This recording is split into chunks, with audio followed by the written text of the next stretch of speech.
We have a head-spinning story from Germany now. It's the story of a far-right political party called Alternative for Germany, the AfD. This far-right party has done well in elections while claiming that Germany's identity is under threat from refugees and migrants. Now the AfD is setting up a wing of Jewish members. In theory, Israel is aligned against the same Arabs and Muslims the AfD dislikes. The head-spinning part is that people on the far right have also targeted Jews. Esme Nicholson reports from Berlin. Was willst du hier? Okay. Euch lieben wir nicht. This incident was caught on camera and shows a German man shouting abuse at the owner of Feinberg's, a well-known Jewish restaurant in the Berlin borough of Charlottenburg. Wir wollen alle in den Gaskammerland. Alle wieder zurück in der blöden Gaskammer. The man rants, "What do you want here? You belong in the gas chambers. Nobody wants you here with your stupid Jewish restaurants."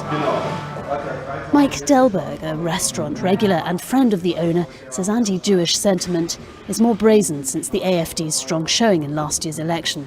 So the very idea that fellow Jewish citizens would vote for the party is baffling. A lot of members of the party are anti-Semitic, are racist, and saying unbelievable things about minorities, about Jewish people, about Muslim people. How can a Jewish group form itself within a party like that? Delberg is vice president of the German Jewish Students' Union, which is organising a protest against the group Jews in the AfD at their inauguration on Sunday.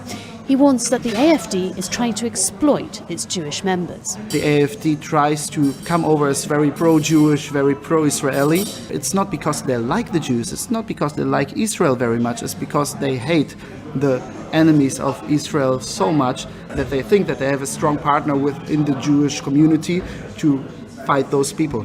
But we don't exploit ourselves for these tactics.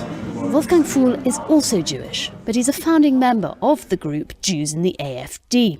He scoffs at the idea of being used by his party. Believe me, I'm not being exploited by anybody. I'm a conservative person, and I'd like to continue to live in Germany. We're roughly 140,000 Jews in this country. It would only take a week for us all to leave. And we'd be leaving not because of the AfD or the right-wing extremists, but because of Islamic anti-Semitism.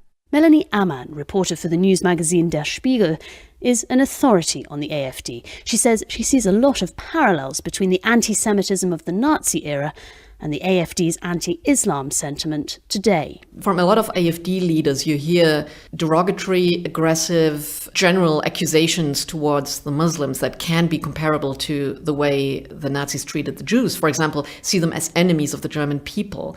They also use language comparing Muslims to animals, like, for example, bacteria.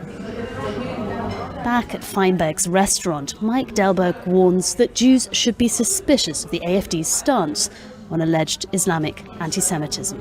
Maybe they're standing by our side right now, but when they, let's say, solve the first problem, we are the next. And we just have to look back in our history to understand what we are doing when we are supporting a party like that. For NPR News, I'm Esme Nicholson in Berlin.